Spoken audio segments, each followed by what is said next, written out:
Thank you for the nice introduction.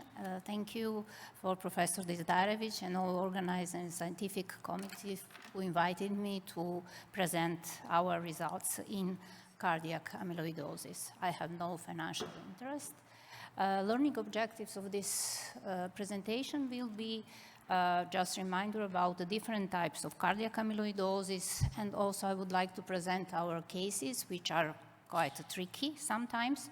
Then 2 points on future directions or current directions about the artificial intelligence and especially quantification and follow-up or treatment evaluation of the patient, which I think is very important today and in the next future. Just to remind you that there are 2 types of cardiac amyloidosis, which are usually transthyretin cardiac amyloidosis and light chain cardiac amyloidosis. And nowadays, there are advanced knowledge about this type of amyloidosis. And we are aware that transthyretin cardiac amyloidosis is the most frequent one, a type of cardiac myopathies, that it is quite heterogeneous type of amyloidosis, cardiac involvement. It is not so rare anymore, and it is possible, especially with nuclear medicine investigation, to perform the non-invasive diagnosis of this kind of amyloidosis, as well as that new treatments are now available, which also focus nuclear medicine in the center of the clinical trials. Just to remember that these patients are coming from patients that have hypertrophic cardiomyopathies, heart failure, also some arrhythmias or conduction abnormalities, aortic stenosis, but also we can find it incidentally during the bone scanning.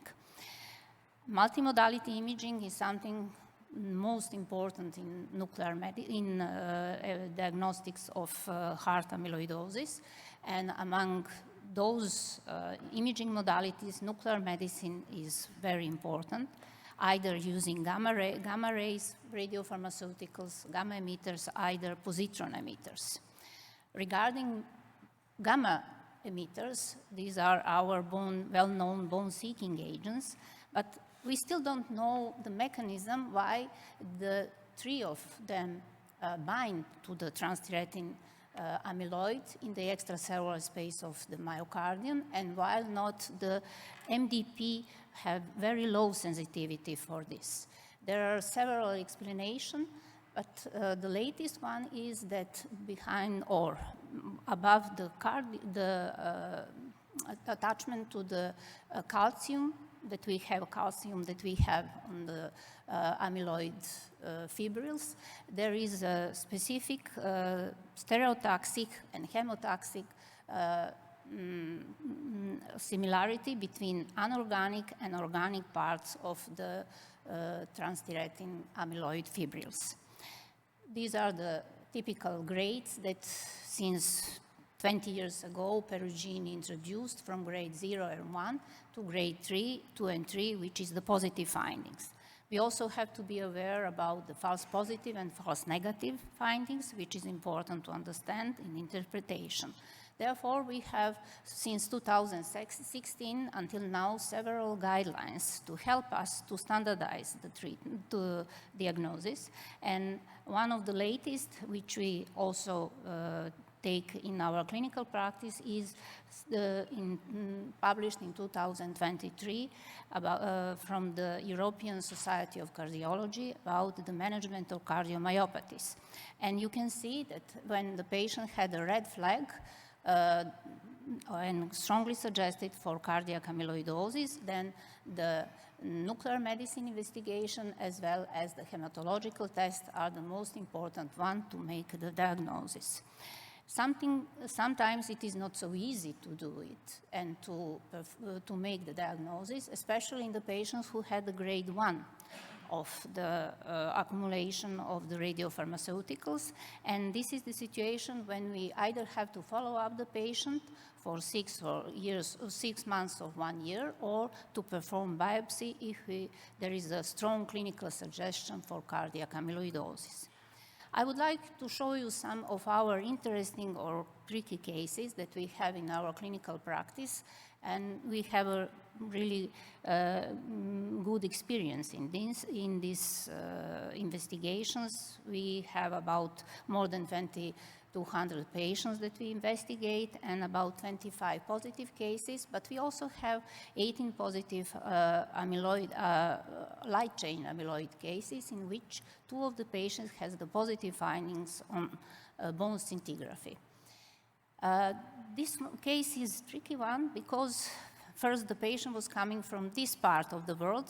He was from Ireland, and because he should wait in his country for more than 8 months for diagnosis, he just go through the internet and find our professor of cardiology, who is the famous one for cardiac amyloidosis, and come to us to make diagnosis, possible diagnosis. Something which is also interesting is that the patient previously had the sarcoidosis. So our cardiologists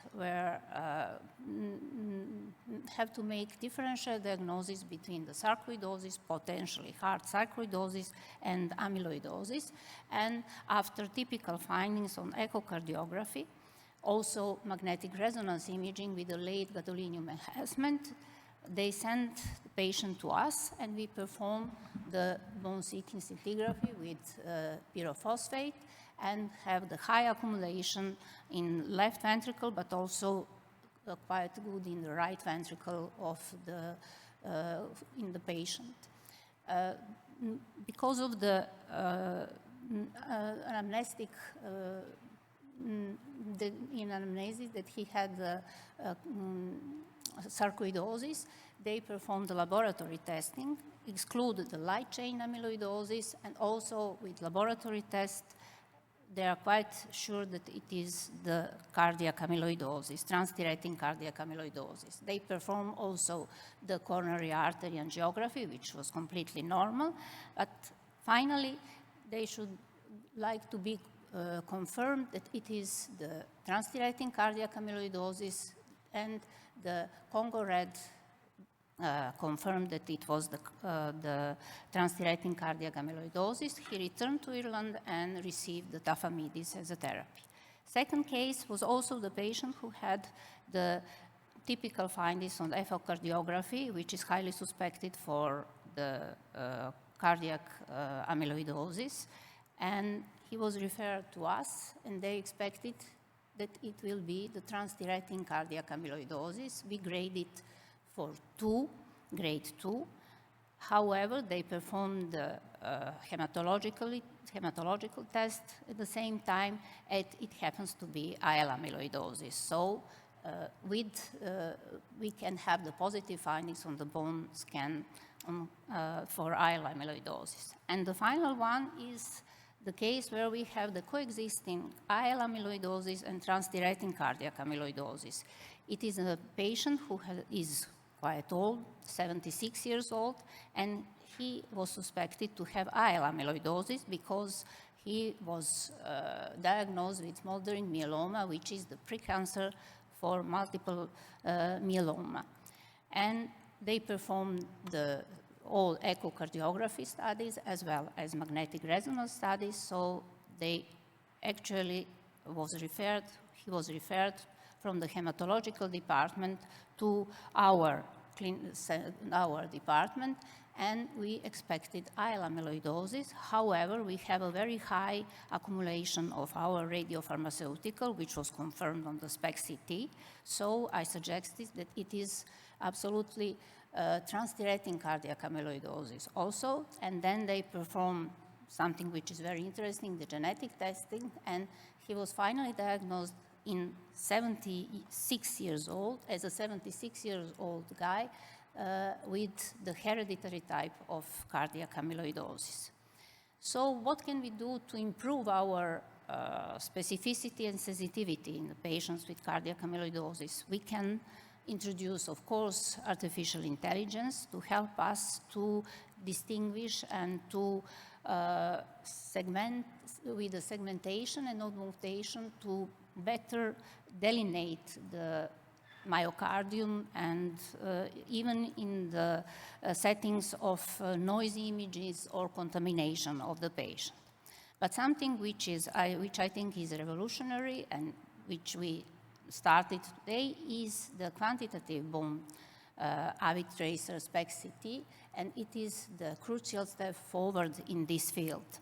So from the semi-quantitative, trying to get the absolutely quantification of the accumulation of the radiopharmaceutical in the extracellular space of the myocardium. Why is it important?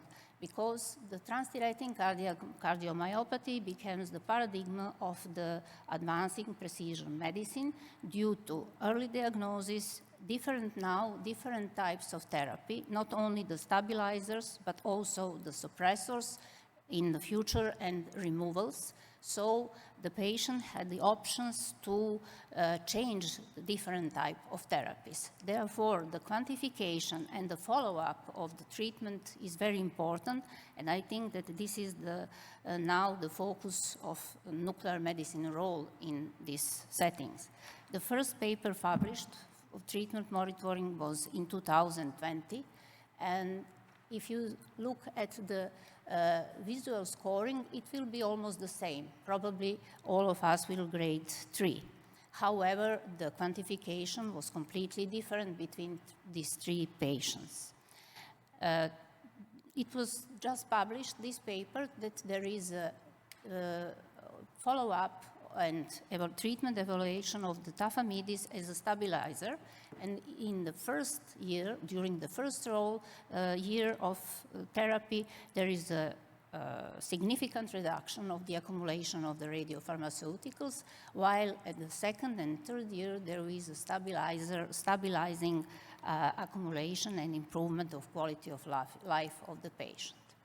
Just in brief, because I have some ideas for maybe future, the positron emitters are usually connected with IL amyloidosis and not from transthyretin amyloidosis. They are usually used for amyloid imaging of the brain, but in IL amyloidosis, especially fluorobetaben, accumulates and does not accumulate in transthyretin amyloidosis.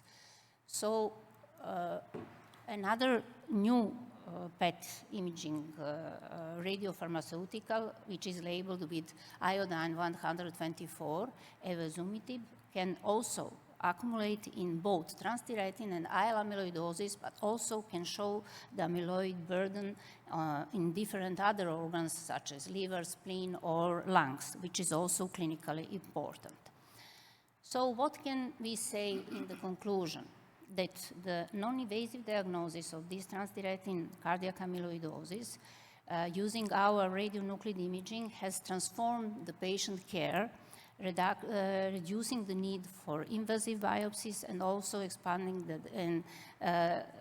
expediting the diagnostic process of these patients. The endomyocardial biopsy remains only in the case of when you are not sure in differential diagnosis, especially maybe in the grade or score 1 of the patient. In order to personalize the treatment strategy, potential treatment monitoring of cardiac transthyretin amyloidosis based on the quantification, especially on the SUV-based metrics for absolute quantification of the accumulation of the radiopharmaceutical is very important and crucial. And we have to wait about the really clinical purpose of PET or positron emitters in the evaluation of the patients with cardiac amyloidosis. But something which is also very important is that multidisciplinary team is something which is crucial for diagnosis and for the patient. And what can we say for the future directions? That quantitative analysis and also quantification or overall amyloid burden is very important, and in this regard we can use artificial intelligence, and with this we can monitor the treatment and the therapy and personalize the treatment of the patient. We can also seek for the new tracers, or maybe think about the dual tracer imaging one who will accumulate in the transthyretin and the other who will accumulate into AL amyloidosis. With this, I would like to thank you for your attention and show you our team in Clinical Center of Serbia who support of course all these findings. Thank you.